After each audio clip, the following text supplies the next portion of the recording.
Hello. Go ahead, introduce yourself, who you help, and how you help them. Thank you so much, Lori. So my name is Ale Santoliva, and I work at Brutco. This is my husband and me. It's our studio. We do branding and positioning, and among other services. But I've been the co-founder and the project lead and the strategy lead for over 12 years at this company. And yeah, we do branding and positioning, but that includes a lot of things like, websites and digital presence, strategic visual experiences and communication. And because of that, we have worked, as I said, for over 12 years with different clients. So it's been, from small established businesses to startups and even bigger companies such as governmental organizations and giants such as Johnson and Johnson and Stanford University and other bigger companies as well in Dubai. So, but we really enjoy working with entrepreneurs and people who are building and scaling their businesses. And for us, it's very important to be able to contribute to through to their projects through strategy, through design operations, excellent client communication, and just making sure that these great creative projects that they have, these great projects that they have that they are running, actually are being perceived and valued by their audiences the way they want to be perceived and valued. Because many times branding actually plays a different role, actually plays against people's businesses. But we actually make sure that it doesn't go that way. And yeah, we just love taking the time and taking the right care for each project, because we've also seen a lot how business owners are trying to build their business, and many agencies or many other service providers would approach this without empathy. And for us, empathy is very, very important, because it's important that they feel valued, that they feel heard, and that actually we hear that and turn that into strategy, and then that we turn the strategy into visuals, because eventually that's how they are going to be showing up. So that's a bit of uh, who I am and the type of work that we do at Broadco. Now, how did you get into doing branding? So it is a very interesting story. Actually, it started with one door that closed back in the day, because before finishing my master's, I got a no for an answer at a job that I applied. I literally, it was the very first job I applied for. But it did feel demotivating, and it did feel like like rejection.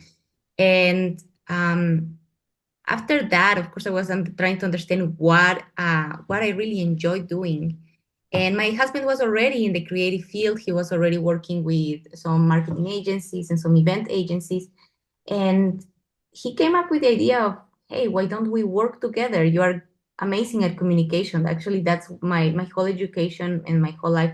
It was all about multicultural education, about, international relations. It was all the time with that approach. So I really do enjoy communication. So we repurposed that type of rejection and understood that that job was really not aligned with me. I mean, I was really much younger than now, and I was like, so to say, like a kid. But and I had to maybe go through those type of experiences to understand, right? But I am very, very thankful for that door closing, because that made us explore our business. And honestly, I adore every part of my business, and I wouldn't change it for that job that I, applied back in the day. So yeah, pretty much that's how I ended up here.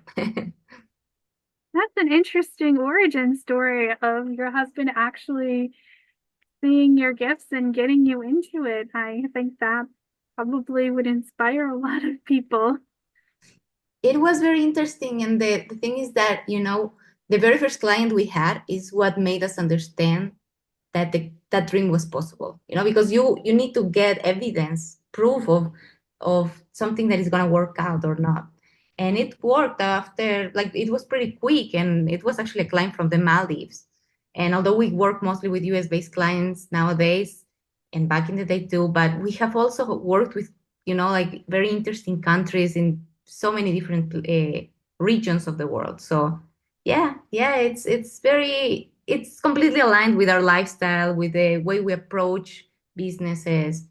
Yeah, with this intercultural, um, I don't know, approach, and always prioritizing communication. Yeah, and As a branding expert, how are you using your brand to stand out when networking? I think it's a very interesting question because, unlike a lot of people think, branding is not about, it's not a logo, and branding is not a color, and it's not a font. Branding is literally the experience anyone has before they even get to work with you. Like they already have an experience. They already have a perception of value of how what is this business about? Is it worth spending my time, my energy, my money, of course, into this? It's all that impression that happens in, like 0.05 seconds. Um, it's all that, but it happens in our subconscious. So many times it's not like, it's kind of a visceral reaction, so to say. And I try to align all my networking with my branding, because honestly, that's the experience I want people to experience.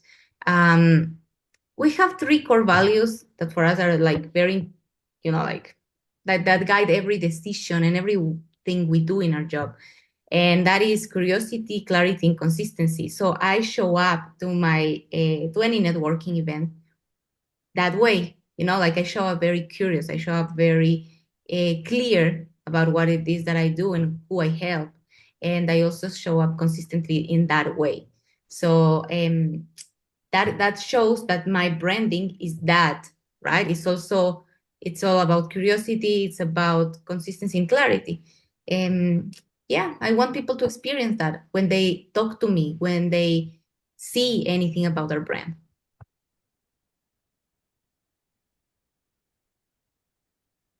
How have you changed your networking strategy over time from when you were just starting it until now? At the very beginning, I feel I was a bit, I could have been a bit shy, and I was just experiencing something new. And I feel like for everyone, anytime we are experiencing something new, there has to be, like some trial and error experience.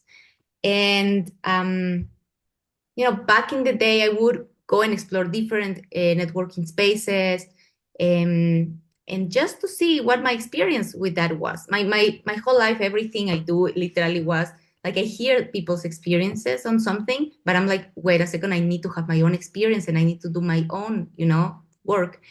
And with networking, the same happened. The same happened. I understood at the moment that I was getting a bit burnt out by some of those spaces, because it's still, you are putting yourself out there, you are talking to people, people are talking to you. It's an exchange of energies as well.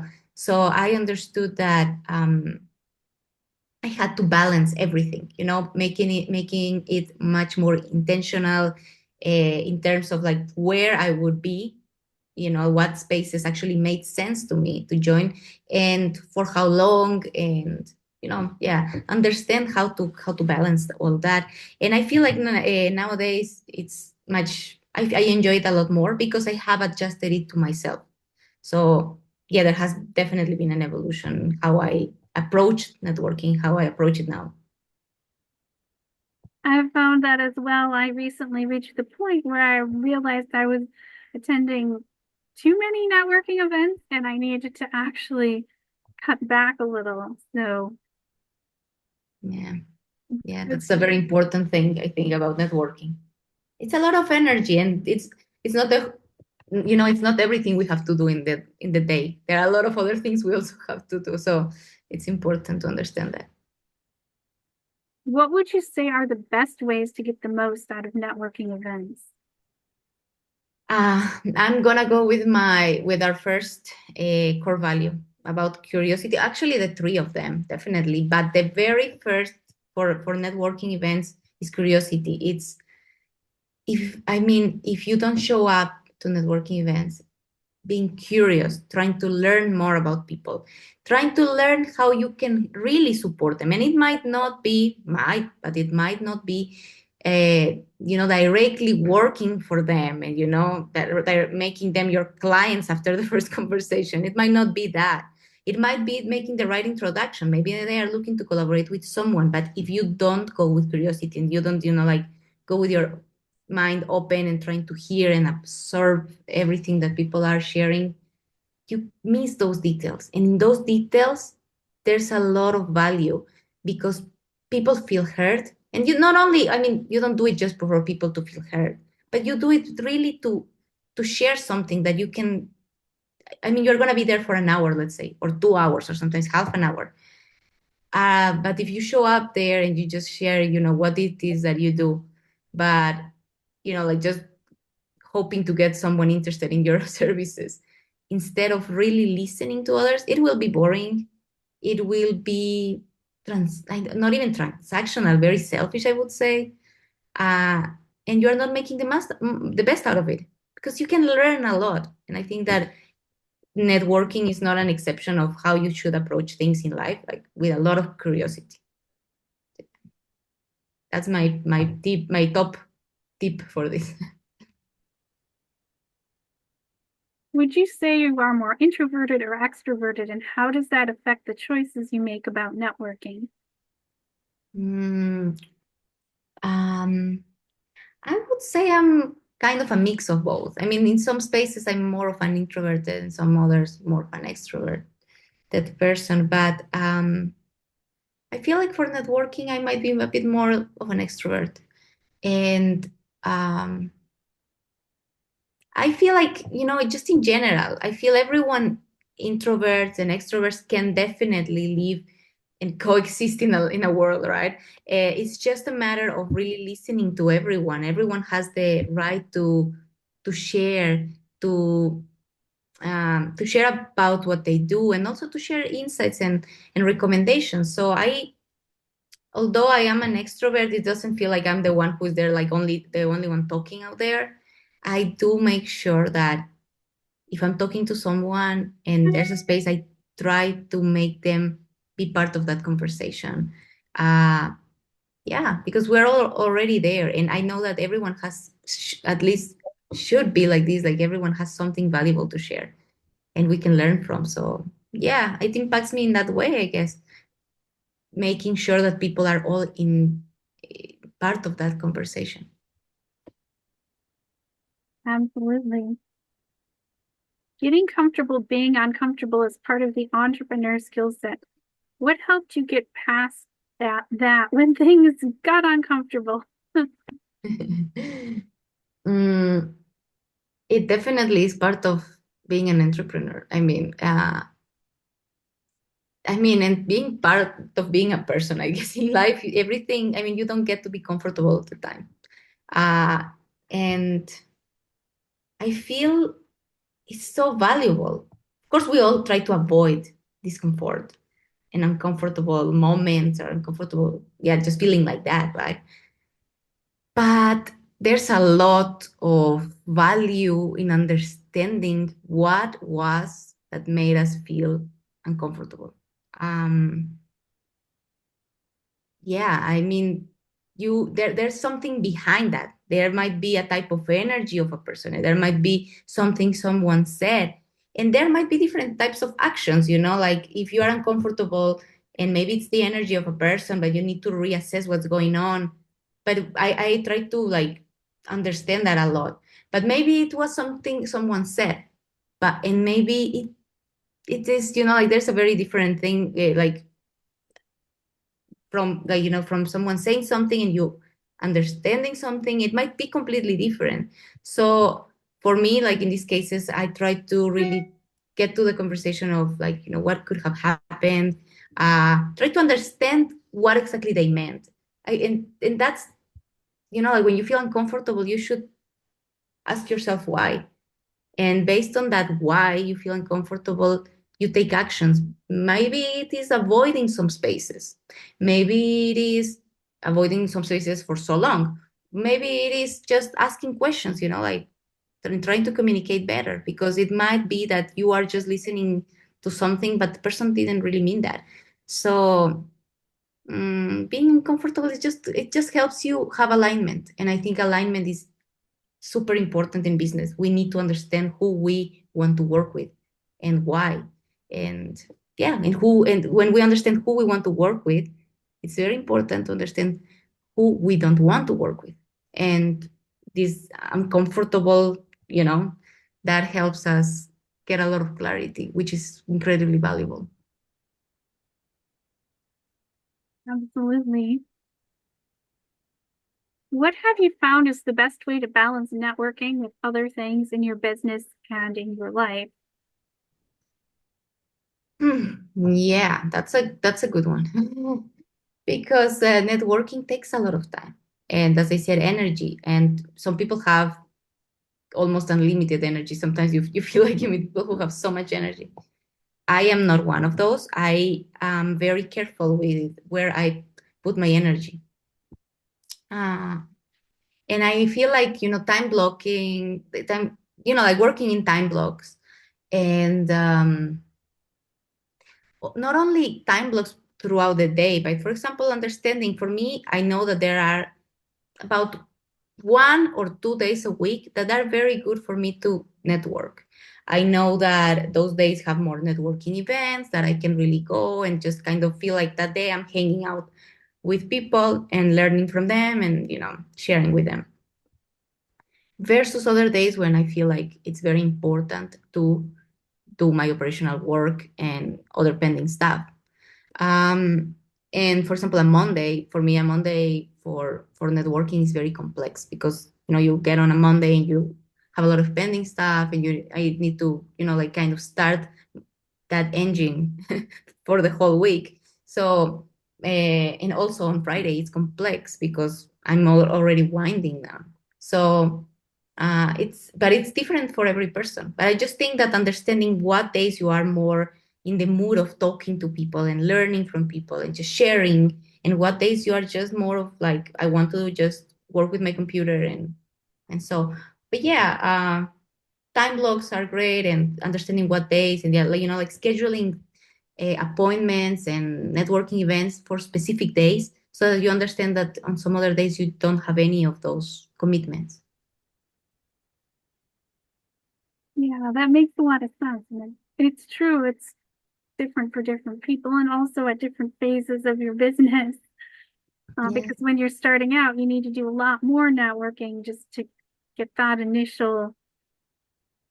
initial clients, get those initial testimonials, and just find out all of the things that you don't know yet. And then later on, it's like, well, you're busy with client work, so you don't really want to spend all of that time on networking. So, exactly. How is it for you? Have you found that there are some days that are better for you for networking, or some times like in the morning, in the afternoon? Have you given it a thought? yes, one of the things I've found is that I actually like to do it every day, but I don't like to do it all day, every Mm. day.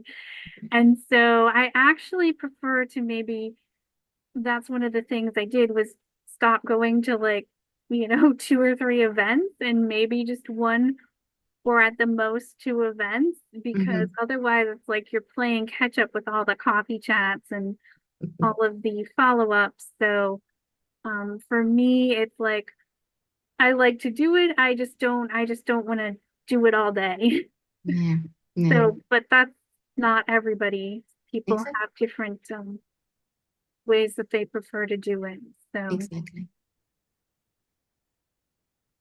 how have collaborations been a part of your networking strategy? When do you ask people for them?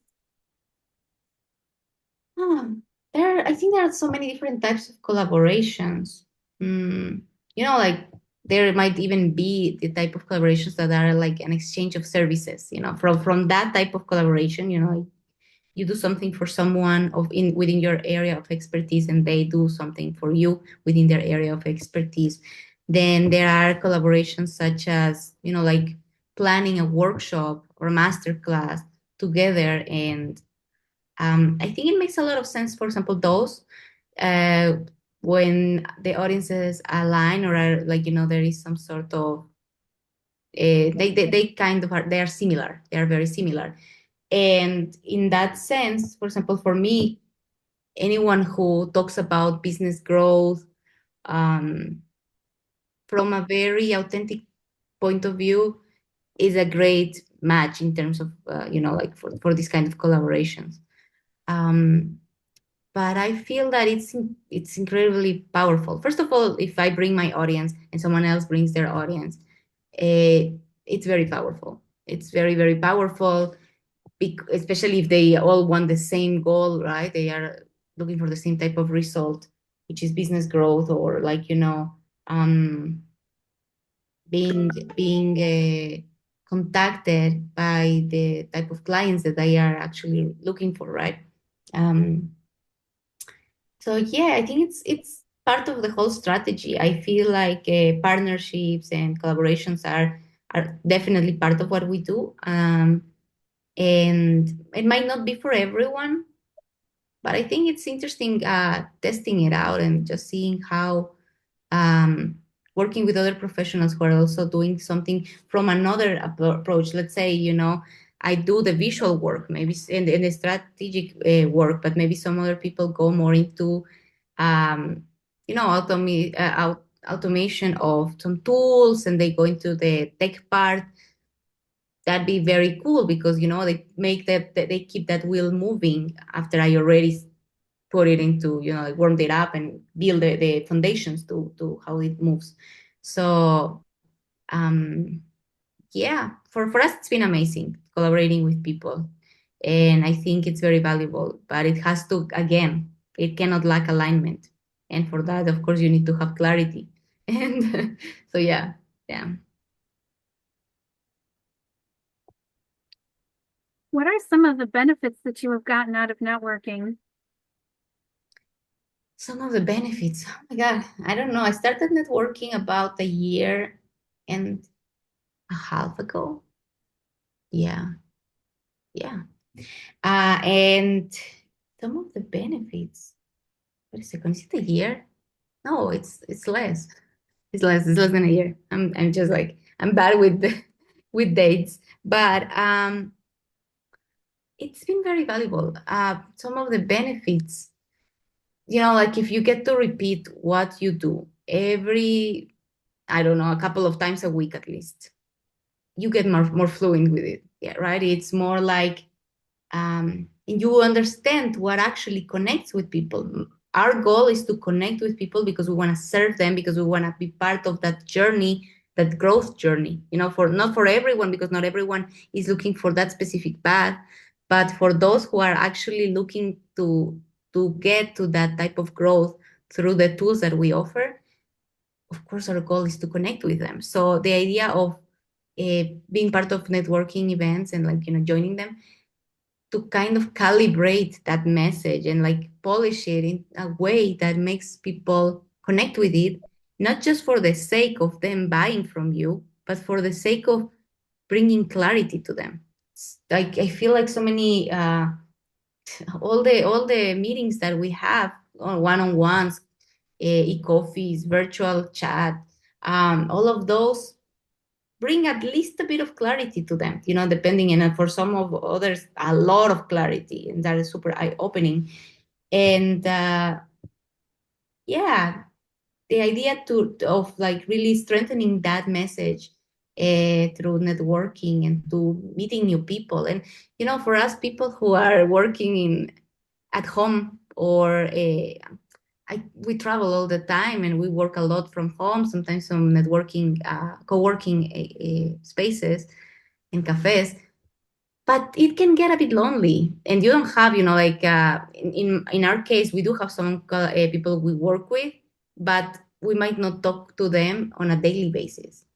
But when you have these networking events, it's like you build a community, and it has a complete different approach. Honestly, I'm a huge fan of communities that where you can really have a safe space and you can really um, do something beautiful. I mean, our motto in at Brutco is it's only beautiful if it works, and business in isolation doesn't work, at least for me. For some people, it might. But yeah, um, there's a lot of beauty in communities, in exchange of ideas, in exchange of in listening and sharing. I just feel like it's very valuable like that. I would agree with that as well. And especially in my case, my family wasn't entrepreneurs. So getting out and networking with entrepreneurs because they understand the drive, they understand how it is, they understand where I'm coming from. And I have found that to be very helpful in terms of not feeling so alone. Exactly, exactly. And as you say, Lori, it has a lot to do with, I mean, everyone might go in a different way, but we're all kind of heading forward, right? We all want our business to succeed. We all want to, at least I like to think that the people in the communities that I build, we all like to, we want to do it from a very genuine point, you know, starting point. So yeah, it's very empowering, you know. It's like not just going. It's like going with your wolf pack. I don't know. It's different than just wandering alone. And even if it's my husband and me, and we give each other a lot of feedback to what he does, so to what I do. You know, we exchange a lot there. Having an external source of, you know, like an opinion, it's also incredibly valuable. Yes, it certainly is. What are your thoughts on tapping into your intuition and how do you use it when networking? Yeah, you should definitely listen to your gut feeling. um, there have been a couple of times that I didn't listen that much. Um, and things didn't go that well because our service, as everyone's service or product, is not for everyone. It's for the people that actually need it and connect with it. And I don't want to work. I don't want to be everyone's cup of tea. I want to be the right cup of tea for the right type of people that align with what we do and with and that are looking for the solutions that we offer. You know, like they are tired of really being perceived maybe as cheap, or that they are tired of being approached only by the wrong type of audiences. And they already have a business that they have built and is ready to show up in a very professional way. And not only, but like all that strategy and all these feelings that they have, they want it to also be out there through their branding. So not everyone wants that. And when someone doesn't want that, but they contacted you and they might not be really looking for that. I mean, one client we had literally felt very complex to work with, to the point that, I mean, in these 12 years that we have had a couple of cases, right? But the one that was not that far away in time, it felt complex and it took a lot of energy and nerves from me. And my husband too, but I'm more sensitive, you know. I don't know, like I'm much more emotional, so to say. Um, and that would have been the energy I needed for, I don't know, 10 projects. So sometimes it's not about like this client might, they are paying a lot, or they are, you know, like it doesn't really matter, because if it's gonna cost you and, you know, your body, your emotions 10 times more, maybe just go ahead and get 10 clients instead of that one, right? So yeah, definitely listen to your intuition. Don't ignore it, but sit with it. It's not like just, oh no, something feels off and that's it. Like sit with it, and that's my advice. Sit with it and understand what happens. There, it might be you, but you know there might be some inner work that you need to do. But it might be the other person, and the person might not be a bad person or anything. It's just that it's not your client and it's not worth your time, and you're not probably worth theirs.